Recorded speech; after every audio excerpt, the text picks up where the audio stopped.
तो आज के इस सेशन पे हम पढ़ने वाले हैं माइक्रोसॉफ्ट एक्सेल के फार्मूला मेन्यू के बारे में। तो फार्मूला मेन्यू क्या होता है कि माइक्रोसॉफ्ट एक्सेल हमें एक ये प्रोवाइड करती है जिससे कि हम जो भी कैलकुलेशंस वगैरह करना है तो हमें इसमें अलग से कैलकुलेटर की आवश्यकता नहीं पड़ती। कुछ फार्मूलाज दिए गए हैं, उसके हिसाब से हम क्या कर सकते हैं, यहाँ पास में जोड़ना, घटाना, एवरेज निकालना, मिनिमम, मैक्सिमम और बहुत सारी फार्मूला दी गई है। तो उसके हिसाब से हम क्या कर सकते हैं कि उसको कैलकुलेट कर सकते हैं। तो हमको अलग से कैलकुलेटर की आवश्यकता नहीं पड़ती। तो चलिए देखते हैं कैसे करते हैं। तो हमें कुछ ये वैल्यूज़ दी गई हैं। अब इसमें हमको इसको जोड़ना है। तो हम क्या कर सकते हैं, सबसे पहले फार्मूला लगाने का तरीका ये SUM ब्रैकेट को ओपन करो, फिर नंबर भी लिख सकते हो 25, फिर उसके बाद में कॉमा ऐसा करके। आप इसको नहीं करना है, आपको इसको पकड़ के यहाँ से यहाँ तक खींच देना है और ब्रैकेट को क्लोज करके इंटर कीजिएगा तो ये बता देगी कि इतना होता है सम में ऐसा करके। अब इसी में जैसे आपको मैक्सिमम नंबर ज्ञात करना है तो =MAX लिखेंगे, फिर ब्रैकेट ओपन करके यहाँ से यहाँ तक सेलेक्ट कीजिएगा, ब्रैकेट क्लोज कीजिएगा, एंटर कीजिएगा। इस पर देखिए मैक्सिमम नंबर 52 है। हम यहाँ पास में जैसे इसका वैल्यू बदलते हैं तो दोनों वैल्यूज़ बदल जाती हैं, ठीक है। तो सम का उपयोग हो गया। इसमें एवरेज भी निकाल सकते हैं कि इसका औसत कितना होगा। तो हम उसका एवरेज निकालना तो AB, यहाँ पास में देखिए आ गया फार्मूला।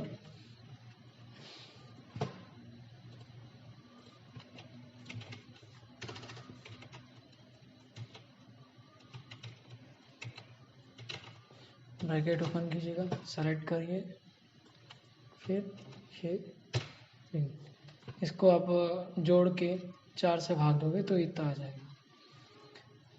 और भी इसमें बहुत सारे हैं, मैक्सिमम, मिनिमम, काउंट नंबर, ये कितने नंबर है इसको काउंट करना है। तो आप क्या फार्मूला लगा सकते हैं, जैसे यहाँ से यहाँ तक कितने नंबर्स लिखे आपके अभी आपको काउंट करना है तो COUNT काउंट लिखेंगे, ब्रैकेट ओपन करके यहाँ से यहाँ तक का आप सेलेक्ट कर दीजिएगा, ब्रैकेट क्लोज कीजिए, एंटर कीजिए।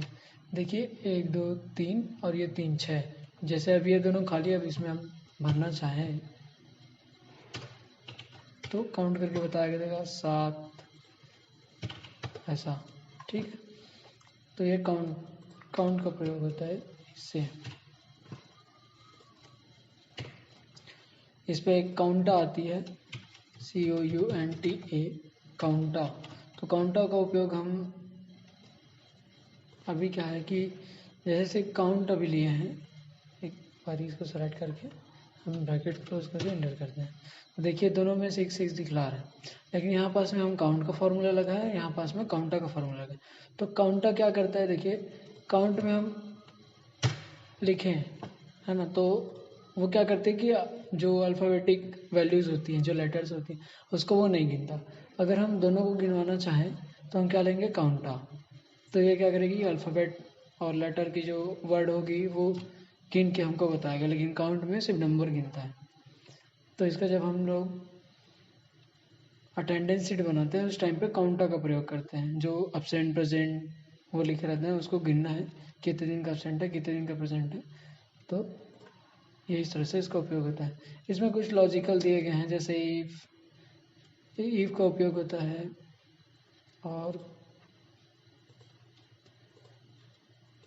और भी कई चीज़ें हैं जिसका उपयोग होता है। तो हम लोग जैसे अभी जब बनाएंगे अटेंडेंस शीट तो उस टाइम पे ये इफ़ वगैरह का उपयोग मैं करना बता दूंगा। तो अब ये सिंपल फार्मूला हो गया। जैसे किसी अभी फार्मूला हो गया, अगर हम नॉर्मल सा भी ले तब ये बता देगा। किसी नंबर को घटाना है तब भी हम ऐसा घटा सकते हैं। =, लिख के 50 में जैसा 25 घटाना है तो ये आ जाता है। तो इस तरह से हम भी इसका उपयोग कर सकते हैं। तो ये होता है फार्मूले के बारे में। इसके बाद में आ जाते हैं फार्मूला ऑडिटिंग। ये डिफाइंड नेम, इसमें कुछ उपयोग नहीं होता। तो हम आते हैं फार्मूला ऑडिटिंग में। फार्मूला ऑडिटिंग क्या चीज़ होती है, जैसे हमने ये फार्मूला लगाया है, अब इसको हमको ट्रेस करना है। कि ये किस किस वैल्यू से मिलके बना है, तो हम ट्रेस प्रेसिडेंस करेंगे। देखिए 4 को मिला के यहाँ पास पे सम किया गया है। ट्रेस डिपेंडेंस करेंगे तो ये बताएगा, देखिए यहाँ पास में अब ये किस पे डिपेंड कर रहे हैं। तो हमने यहाँ पास में काउंट का फॉर्मूला लगाया था, तो ये जो पूरी लाइंस हैं यहाँ से लेके यहाँ तक का, तो इस पे डिपेंड कर रहा है। रिमूव एरो, तो ये जो एरो लगा है उसको रिमूव करने के लिए यहाँ पास पे एक दिया गया है सो फार्मूला। तो आपने जैसे मैंने सीट बनाया, आपको पता नहीं चला कि मैंने कौन कौन सा फार्मूला लगाया है, तो आप यहाँ पास में सो फार्मूला पे जा पे क्लिक कर सकते हो। तो आपको जहाँ जहाँ पास में जो जो फार्मूला लगाया हूँ वो दिखना स्टार्ट हो जाता है। एरर चेकिंग, जैसे हमारे फार्मूला पे कहीं पास में गलती बता रहा है तो हम एरर चेकिंग का करेंगे।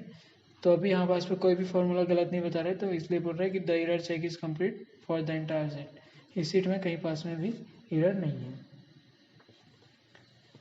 ये क्या होता है कि अभी जैसे इसको हम हटा देते हैं सो फार्मूला को और इसको देखना चाहें तो इवेल्यूट फार्मूला, देखिए अभी जैसे यहाँ पास में क्या दिखला रहा है कि 6 दिखला रहा है, इसका फार्मूला लगा है इवेल्यूट।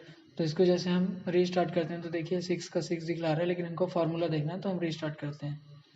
बस इसका उपयोग यही रहेगा। और कैलकुलेशंस में क्या होता है कि ये ऑटोमेटिक रहेगी, इस पर आपको कोई छेड़छाड़ नहीं करनी है। उसके बाद में है डाटा मेन्यू। तो data menu gate external data, अगर किसी दूसरे ऐप से हमको डाटा लेके आनी है तो इसके लिए हम क्या कर सकते हैं कि एक्सटर्नल डाटा में जाके फॉर्म एक्सेस से ला सकते हैं, फॉर्म वेब से ला सकते हैं, टेक्स्ट से ला सकते हैं, अदर सोर्स है यहाँ पास में एसक्यूएल सर्वर है, एनालिसिस सर्वर है, एक्सएमएल डाटा इंपोर्ट है। तो ये कुछ जैसे हमको यहाँ पास में डाटा इंपोर्ट एक्सटर्नल से बाहर से लानी है तो हम यहाँ पास में कर सकते हैं, इंपोर्ट कर सकते हैं। रिफ्रेश करने के लिए रिफ्रेश कनेक्शन जो भी इंटरनेट आपको प्रोवाइड कर रही है और डाटा जो भी आप ले रहे हैं तो उसको रिफ्रेश करने के लिए इस ऑप्शन का उपयोग किया जाएगा। इसके बाद में सॉर्ट एंड फिल्टर का उपयोग है। तो हमने होम मेन्यू में यहाँ पास में सॉर्ट एंड फिल्टर पढ़ा था। ये वही चीज़ है कि हमें किसी कॉलम को सॉर्ट एंड फिल्टर करना है तो उसके लिए हम ये कर सकते हैं। देखिए यहाँ पास में आपको जैसे सिर्फ ये सेलेक्ट ऑल है, इसको हटा के 184 को देखना है तो हम ओके करेंगे, यहाँ पास में सिर्फ वही दिखला रहा है। तो ये सॉर्ट एंड फिल्टर का उपयोग इस तरह से किया जाता है। टेक्स्ट टू कॉलम्स हैं, और जैसे इस कॉलम में आपको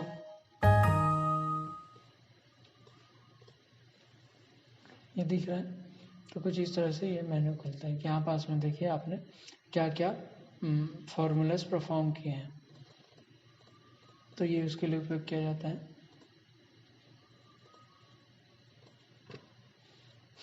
रिमूव डुप्लीकेट, अगर इसमें कहीं पास में डुप्लीकेट होगा तो ये रिमूव कर देता है यहाँ से। Expand the selection, remove duplicates, इसमें कहीं पास में रिमूव ओके तो यहाँ पास में देखिए 1 डुप्लीकेट वैल्यू वाज फाउंड, तो उसने क्या किया, रिमूव कर दिया।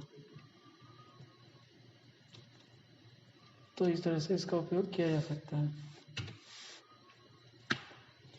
इसमें ग्रुप है, जैसे ये इतने को हमको क्या करना है कि एक ही ग्रुप में रखना है, तो हम इसको ग्रुप में डाल देते हैं रोज को। ठीक है, तो देखिए यहाँ से यहाँ तक एक ग्रुप बन गया, इसको मिनिमाइज या मैक्सिमाइज हम कर सकते हैं। ठीक है, तो इसको अनग्रुप करना है तो ओके कर दीजिए, अनग्रुप हो जाएगा। सब टोटल करना है, इसका उपयोग हम नहीं करेंगे यहाँ से। ये सब उपयोग अनग्रुप और ग्रुप का उपयोग हम करते हैं। उसके बाद में रिव्यू मेन्यू है, तो यहाँ पास में spelling and grammar check mistake आपको करना है तो न्यू कमेंट है। तो हमने जैसे माइक्रोसॉफ्ट वर्ड में पढ़ा था कि स्पेलिंग और ग्रामर चेक मिस्टेक होता है, तो यहाँ पास में हमको स्पेलिंग का मिस्टेक ज्ञात करना है, उसके लिए हम इसका उपयोग कर सकते हैं। न्यू कमेंट देना है तब भी उपयोग कर सकते हैं। उसके बाद में पूरा कमेंट का सेक्शन है। प्रोटेक्ट अ वर्कशीट, अगर इस वर्कशीट को आपको लॉक करना है कि कोई इस पर छेड़छाड़ ना कर सके तो हम क्या कर सकते हैं, प्रोटेक्ट अ वर्कशीट। यहाँ पास में जो आपको करना है सेलेक्ट तो आप कर सकते हैं। फिर उसके बाद में पासवर्ड डालने के लिए बोल रहे, जैसे हम 1 2 3 डाल दिए, फिर 1 2 3 डाल दिए, ओके कर दिए। अब इसमें देखिए कहीं पास में भी आप एडिट नहीं कर पाएंगे। ठीक है, तो इसको अनप्रोटेक्ट वर्कशीट करेंगे और 1 2 3 पासवर्ड डाल दिए, फिर ओके कर दिए। और देखिए आपने जो भी लिखेंगे यहाँ पास में तो वो लिखा जाएगा। तो उसके लिए ये क्या होता है कि हम इसको प्रोटेक्ट कर सकते हैं। अगर वर्क बुक को करना है तब भी आप कर सकते हैं, स्ट्रिक्ट एक्सेस कर दीजिएगा।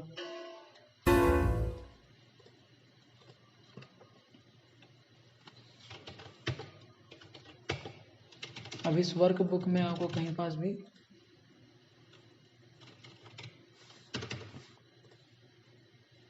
सेव करके देखते हैं तो इसमें आप प्रोटेक्ट वर्क बुक कीजिए, प्रोटेक्ट सीट कीजिए तो लॉक हो जाएगा आपका वर्क। अच्छा एक मिनट दूसरा है ना, यहाँ पास में रिस्ट्रिक्ट एक्सेस में लेके जाते हैं तो हो जाता है। इस वर्क बुक को आपको शेयर करना है तो आप यहाँ से शेयर कर सकते हैं। बाकी ये सभी चीज़ वही चीज़ से रिलेटेड है। उसके बाद में व्यू मेनू में क्या है कि आप जैसे अभी नॉर्मल पेज दिख रहा है, इसको एक पेज में देखना है कि कितना कॉलम्स और कितना रो आ रहा है। तो आप पेज लेआउट में देखेंगे तो ये आपको रो और कॉलम की संख्या देखो बता दे रही है। तो इस तरह से आपको जैसे इसको फुल स्क्रीन में देखना है तो आप फुल स्क्रीन में देख सकते हैं। स्कैप बटन दबाओगे तो आप बाहर आ जाओगे। कस्टम व्यू है, जैसे आपको कोई भी व्यू देखना है, पेज ब्रेक व्यू देखना है तो ठीक है, कंट्रोल Z कीजिएगा, नॉर्मल व्यू में ले आइए, सब वही है। उसके बाद में जो ग्रिड लाइन आपको दिखलाई दे रही है उसको हटाना है तो ग्रिड लाइन हटा सकते हैं शो एंड हाइड करके।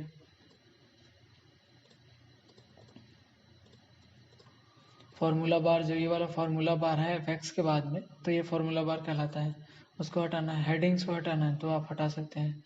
तो इस तरह से जूम करना है आपको वर्कबुक को, जैसे अब 100% में है, इसको जूम आउट करना है या जूम इन करना है, उसके लिए आप इसका उपयोग कर सकते हैं। आप यहाँ से भी इसको जूम इन जूम आउट कर सकते हैं।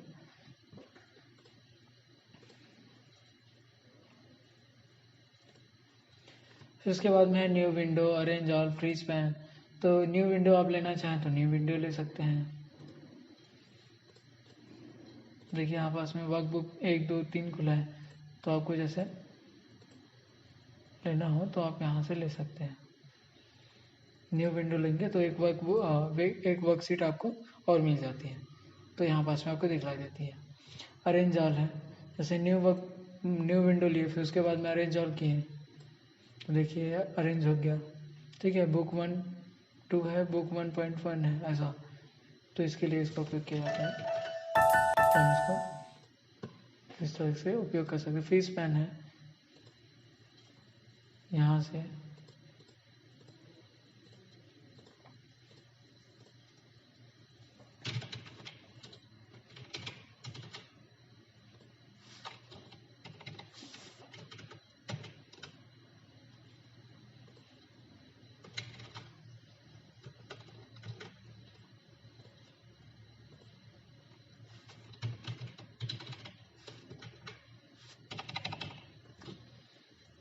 स्प्लिट विंडो है, आप इसको स्प्लिट कर सकते हैं।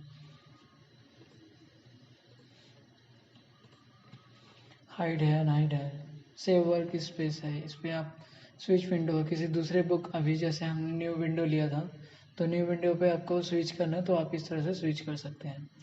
मैक्रोस का उपयोग, ये विजुअल बेसिक वाला है तो हम इस पार्ट को छोड़ते हैं। मैक्रोस का मैक्रो बनाना आपको यहाँ पास में दिया गया है, रुकिए मैं देखता हूँ थोड़ी देर के लिए।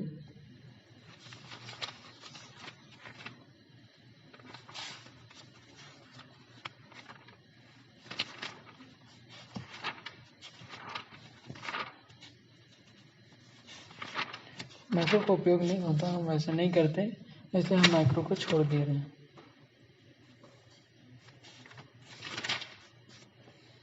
तो आज की क्लास में सिर्फ इतने पे